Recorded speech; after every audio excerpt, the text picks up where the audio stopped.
पूर्ण चांद।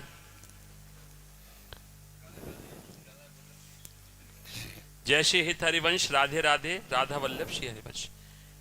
एक दिन मैंने सुना था कि प्रत्येक व्यक्ति का कर्मों का लेखा जोखा यमराज जी करते हैं।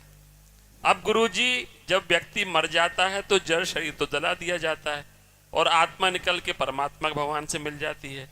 तो प्रश्न ये है कि बुरे कर्मों का फल किसको? भगवान से नहीं मिलती है।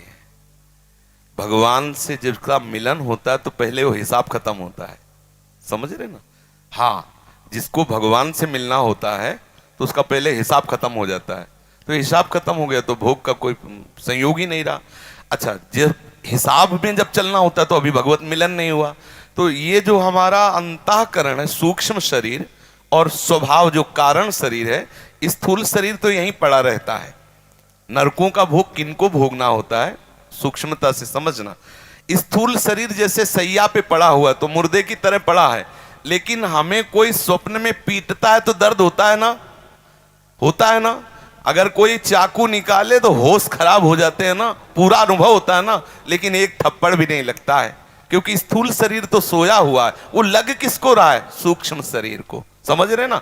तो जब ये शरीर छूट जाता है तो सूक्ष्म शरीर और कारण शरीर को यातना शरीर की प्राप्ति होती है। उस यातना देह से यमपुरी के जितने पार्षद हैं, यमदूत है, वो न्याय के अनुसार उसको दंड देते हैं। ठीक वैसा ही अनुभव होता है जैसे स्थूल शरीर में अनुभव होता है। और जब वो पवित्र हो जाता है तो उस यातना शरीर से हटा के फिर जिस शरीर में उसे भेजना होता है उसे भेज देते हैं। अब ऐसे ही जिसके पुण्य होते हैं वो पुण्य के प्रभाव से देव शरीर को प्राप्त होता है, अपने पुण्यों का भोग भोगता है, फिर देव शरीर छूटता है, फिर इसी योनि में आता है। और जिसके पुण्य और पाप दोनों नष्ट हो जाते हैं वो भगवत स्वरूप को प्राप्त हो जाता है। अब उसका कोई हिसाब नहीं रहा, समझ रहे हैं ना। तो आत्मा ना कभी बंधन को प्राप्त थी, ना प्राप्त है, ना आगे रहेगी। लेकिन भूख प्यास और थप्पड़ और प्रसन्नता ये सब हो रहा है ना। क्यों हो रहा है? क्योंकि अज्ञान के कारण हमने शरीर को अपना मैं मान लिया है। और ये अज्ञान खत्म हो गया तो सारा हिसाब खत्म हो गया, क्योंकि अज्ञान से ही तो सारा हिसाब है।